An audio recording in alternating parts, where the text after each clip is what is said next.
Clase de enfermedad diarreica aguda. La enfermedad diarreica es un problema de salud pública actualmente en todo el mundo, principalmente por los altos índices de morbi-mortalidad, principalmente en los extremos de la vida y más aún en niños menores de 5 años. Y esta tiene una alta carga de incidencia en países en desarrollo como el nuestro, en donde el hacinamiento, la desnutrición ocasiona muchas secuelas, principalmente en este grupo etario, ¿no?, a nivel de su crecimiento y desarrollo. La Organización Mundial de la Salud define actualmente la diarrea como la producción de 3 o más disposiciones de consistencia disminuidas, sea estas de consistencias líquidas, semilíquidas, en un lapso de 24 horas.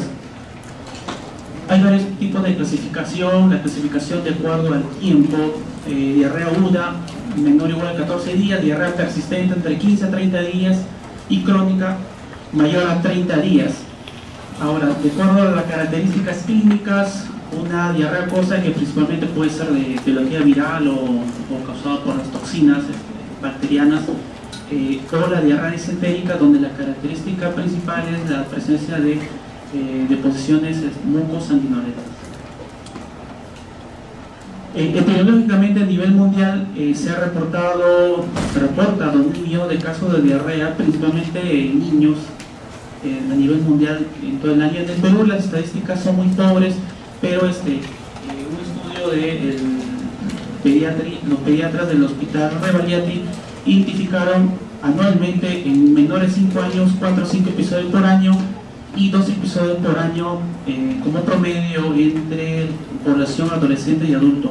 Estados Unidos, que sí tiene sus métodos estadísticos epidemiológicamente sistematizados, ellos detectan aproximadamente 31 patógenos que causan anualmente 9.4 millones de episodios anuales de diarrea, con 55.000 hospitalizaciones anuales y 1.351 fallecidos, ¿no? Y asimismo reportan una incidencia de 4 a 17 millones de casos de diarrea de viajero, entendiéndose esta como la diarrea que se presenta en las personas que vienen de países desarrollados a países en vía de desarrollo como el nuestro. Epidemiológicamente en el país, hasta la semana 4 de este año se han reportado 97.910 episodios de diarrea aguda. Los departamentos que reportan mayor casos son Moquegua, Callao, Pasco, y los departamentos con menor incidencia, Cajamarca y Puno, haciendo una tasa de incidencia acumulada de 30 episodios de diarrea por cada 10.000 habitantes a nivel nacional. La diarrea aguda puede ser de causa infecciosa y no infecciosa. La clase que vamos a desarrollar desarrolla principalmente la etiología infecciosa, siendo esta la causa más frecuente de los episodios de diarrea aguda, motivo muy frecuente de consultas, hospitalizaciones. Son altos costos para todos los sistemas nacionales de salud de todos los estados, alta mortalidad principalmente en grupos extremos de vida, en pacientes inmunosuprimidos, pacientes que están con alguna terapia, uso de medicamentos. Y lo característico de estos episodios de diarreas agudas se suelen autolimitar principalmente los que son de agentes virales y los ocasionados por las toxinas bacterianas, ¿no? Principal vía de transmisión de todos ellos es la vía de transmisión fecal-oral. El grupo causante de las diarreas agudas principalmente son agentes virales y bacterianos, ¿sí? Vamos a ver que en el desarrollo de la clase que principalmente la característica de los agentes virales causantes de los episodios de diarrea aguda son episodios de diarrea que no causan lesión o alteración a nivel del epitelio intestinal. Por otro lado, tenemos las bacterias que son invasivas y que van a causar sí lesión a nivel del epitelio intestinal. Por otro lado, tenemos bacterias cuya característica principal van a ser las toxinas, que van a ocasionar alteración a nivel de los sistemas de transporte de electrolitos y causante de eso diarrea, sin ocasionar lesión a nivel del epitelio intestinal. Ahora, este cuadro, esta gráfica va a permitir entender en el transcurso ya el desarrollo de la clase. Lo que ustedes ven es son la unidad anatómica funcional que tenemos todos nosotros en el intestino delgado. La parte que ve como dedos de guante son las vellosidades y la parte inferior son las criptas. A nivel de las vellosidades está recubierto por los enterocitos y por la parte superior de los enterocitos tenemos las microvellosidades. Es aquí a nivel de las microvellosidades donde vamos a encontrar unas enzimas conocidas como las disacaridasas. La importancia de las disacaridasas son el que van a concentrarse, van a permitir que los disacáridos que llegan a la luz intestinal, esta es la luz intestinal, este es el epitelio intestinal, aquí llegan los nutrientes en forma de disacáridos, y la presencia de las disacaridasas van a permitir el desdoblamiento de los disacáridos a monosacáridos, y estos permiten ser absorbidos al epitelio intestinal en forma de monosacáridos. Entonces, es importante la presencia de las microvellosidades para la absorción de nutrientes. Cualquier agente, sea viral, bacteriano, que lesione estas microvellosidades van a ocasionar que los nutrientes que llegan en forma de disacáridos a esta porción del intestino no sean absorbidos. Las criptas intestinales, que principalmente la función va a ser de regenerar los enterocitos dañados por agentes bacterianos. Entonces vamos a ver que las vellosidades cumplen función principalmente de absorción a través de las disacaridasas, y las criptas función de excreción, liberación de electrolitos hacia la intestinal. Entonces, los virus, ¿por qué mecanismo los virus van a producir la diarrea? Los agentes virales no ocasionan una destrucción de los enterocitos, lo que van a ocasionar principalmente es alteración a nivel de las microvellosidades, que es la porción superior de la luz del epitelio intestinal. Encontrándose aquí las disacaridasas, van a ocasionar que los nutrientes no sean absorbidos, no sean desdoblados a monosacáridos, sino van a poder ser absorbidos. ¿Por qué se dice que es autolimitada? Porque las criptas intestinales que se encargan de regenerar los enterocitos lo hacen en un lapso de 3 a 4 días. Es por eso que cuando vienen los agentes virales destruyen las microvellosidades, entonces la persona está con diarrea 2, 3, 4 días. Las criptas lo van a regenerar en 3 a 4 días y nuevamente el enterocito va a estar íntegro con todas sus microvellosidades. Es por eso que en episodios de diarrea de causa viral no se debe dar ningún antibiótico, ¿no? Porque el mismo organismo se encarga de regenerar los enterocitos dañados por los agentes virales, ¿sí? Ejemplo principal son las diarreas por rotavirus, que esto ya lo van a leer en su casa, pero principalmente el mecanismo, lo que hemos entendido, lo que hemos hablado, es el daño del enterocito, que la parte de la vellosidad es con capacidad absortiva y van a ser reemplazados por enterocitos con capacidad secretora. Cuando las criptas regeneran los enterocitos, como los criptas tienen una capacidad secretora, entonces principalmente a los primeros días van a secretar electrolitos a la parte de la luz intestinal, y por eso que la persona está con diarreas acuosas. Mecanismo de la diarrea, la pérdida de disacaridasas que hemos hablado a nivel de las microvellosidades, y hay otro agente principal como una proteína entendida como la NSP4 que por sí sola puede ocasionar una pérdida de contenido acuoso, principalmente en este agente viral. Ahora, ¿por qué mecanismo producen diarrea las bacterias? Aquí sí es bien entendido por todos. Aquí va a haber, las bacterias van a producir diarreas principalmente por un mecanismo de daño y lesión a nivel del enterocito. Los agentes patógenos principalmente que ocasionan este problema son la Shigella, Campylobacter, Yersinia y Escherichia coli intervasiva. También tenemos la Salmonella, ¿sí? Un ejemplo característico de esto es la shigellosis, causante de la disentería basilar.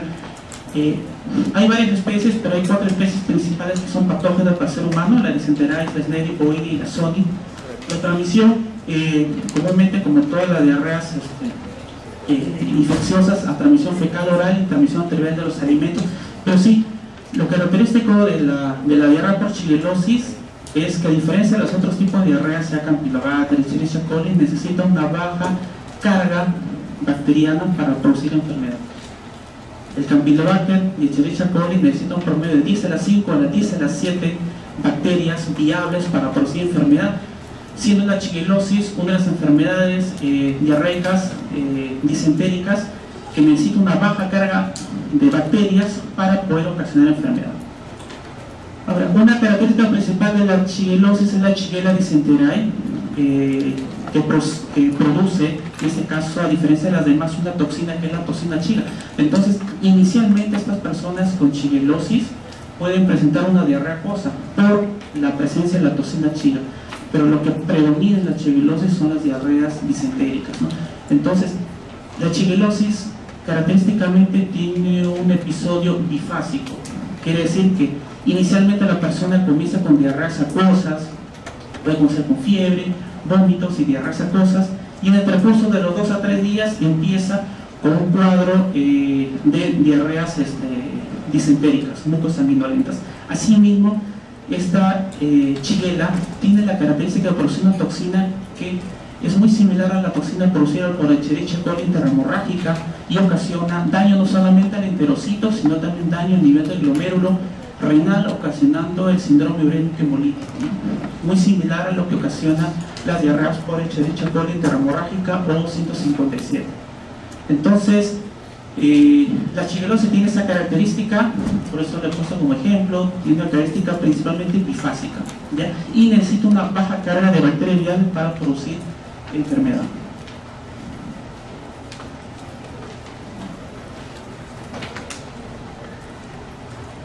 Ya. Ahora, otro mecanismo por el cual las bacterias van a producir diarrea, en este caso ya no van a ser por lesión a nivel del epitelio intestinal, sino van a ser por acción a nivel de sus toxinas, ¿no? Los agentes implicados aquí en la Escherichia coli enterotoxigénica, las toxinas del Staphylococcus aureus, las toxinas del Bacillus cereus y del Vibrio cholera. En este caso las toxinas no van a lesionar el enterocito, no van a lesionar la microbiosidad, lo que van a actuar es a nivel de se van a situar a nivel de las criptas. Aquí este nivel se encuentran los sistemas de adenilato ciclasa y lo van a ocasionar. Es un transporte masivo desde el epitelio hacia la luz intestinal con liberación de electrolitos, agua que se junta juntamente con los nutrientes y ocasionan unas diarreas acuosas intensas que puede llegar 10 litros, 12 litros, pero la característica principal de las toxinas es los cólicos y principalmente los vómitos que se acompañan a este tipo de diarreas.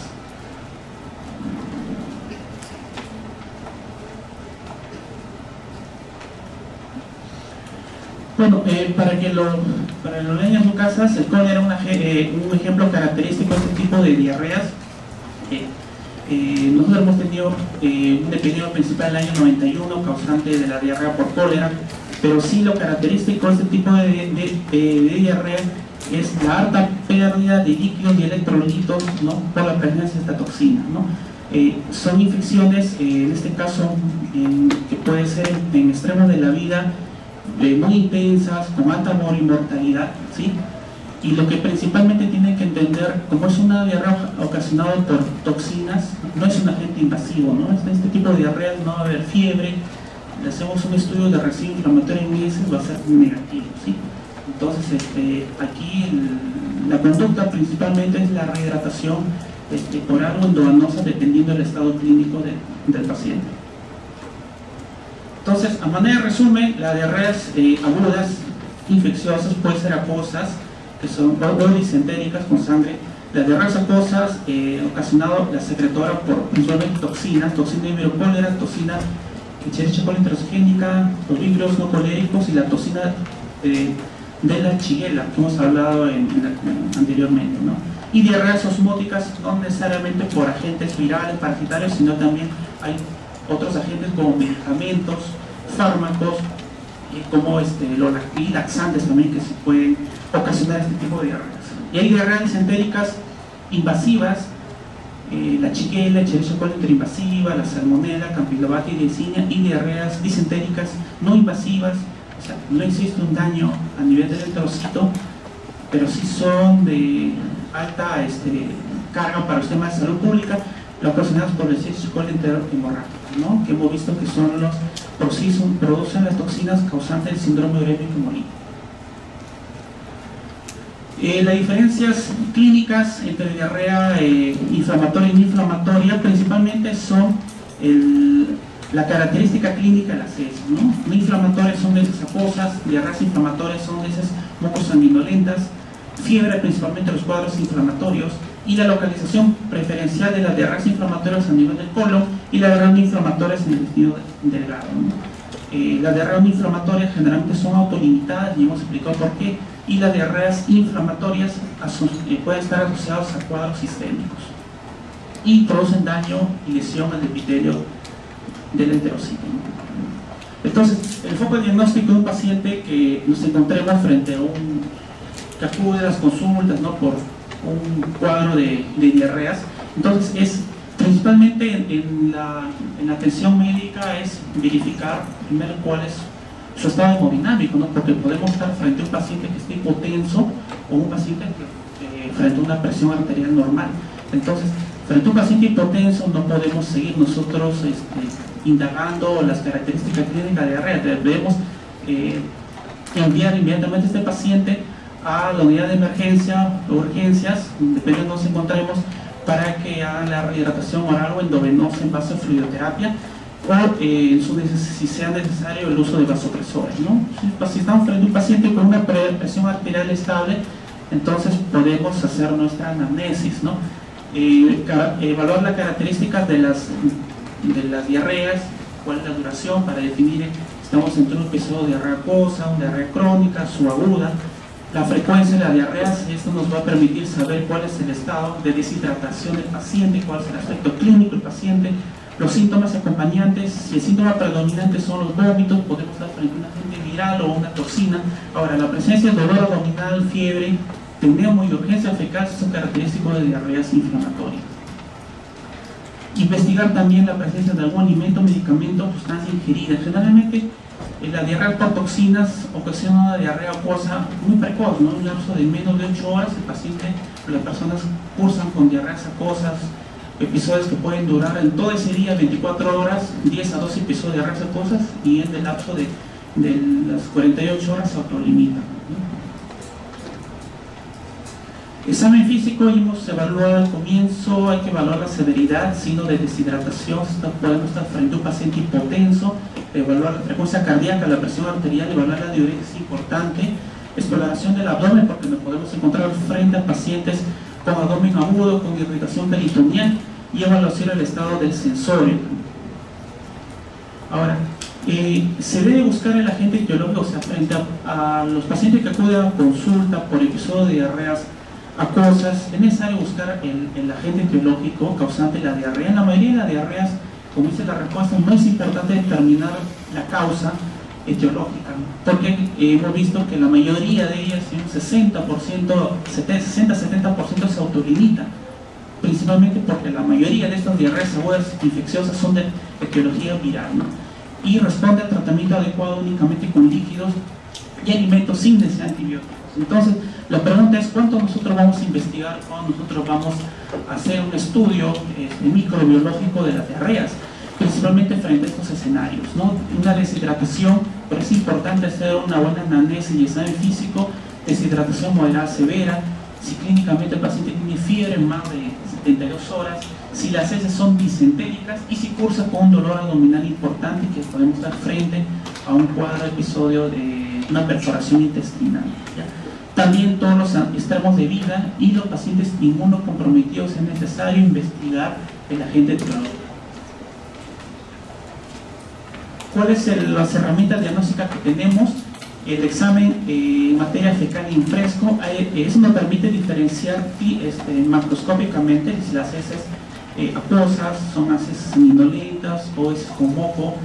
Es importante también la reacción inflamatoria en heces. La reacción inflamatoria en heces, con la presencia de más de 5 leucocitos en materia fecal, nos va a permitir identificar si estamos frente a una diarrea inflamatoria, que puede ser una diarrea invasiva, frente a una diarrea no inflamatoria, que es una diarrea que puede ser de causa viral, ¿no?, o por toxinas. Entonces, ese puede ser nuestra conducta principal en el ámbito clínico. Si estamos evaluando a los pacientes, evaluar la reacción inflamatoria en heces para poder determinar la conducta posterior del paciente, ¿no? Si es reacción inflamatoria positiva, podemos estar frente a un agente inflamatorio bacteriano. y reacción inflamatoria negativa, un agente viral. Los estudios parasitológicos ya conocidos, seriados, copropultivo, y determinar en las diarreas disentéricas con reacción inflamatoria negativa, principalmente porque estos son ocasionados por toxinas. El gran compromiso sistémico de Escherichia coli 157 causante de síndrome urémico hemolítico causado por las toxinas. Ahora, si tenemos un paciente que se automedica, hay que buscar las toxinas de Clostridium difficile, pero es importante la anamnesis. Si estamos ante un paciente con alteraciones sistémicas, hay que solicitar estudios de cultivos, hemocultivos, estudio de hemograma, electrolitos para ver si hay una alteración electrolítica. Ya estos estudios de microscopía electrónica se deja para estudios epidemiológicos, y sí hay técnicas moleculares, ¿no?, que ya se desarrollan en algunas clínicas particulares, no a nivel nacional como estándar, pero sí es necesario que lo conozcan. Es el FIN Array gastrointestinal, que es una prueba molecular que permite detectar agentes virales, bacterianos y parasitarios en una única muestra fecal, ¿no?, con una sensibilidad y especificidad que supera el 95%, ¿no? Vemos todos los agentes virales principales, agentes bacterianos causantes de disenterías, y los parásitos más comúnmente pueden ser detectados mediante este panel molecular del FIN Array gastrointestinal. Ahora, ¿cuánto seguimos avanzando? ¿Cuánto seguimos estudiando el paciente? Porque en muchos casos tenemos estudios parasitológicos negativos, copropulsivos negativos, y la reacción inflamatoria es un poco dudosa, ¿no? Entonces, los estudios complementarios significa hacer un estudio más invasivo, hacer estudios de endoscopía o colonoscopía.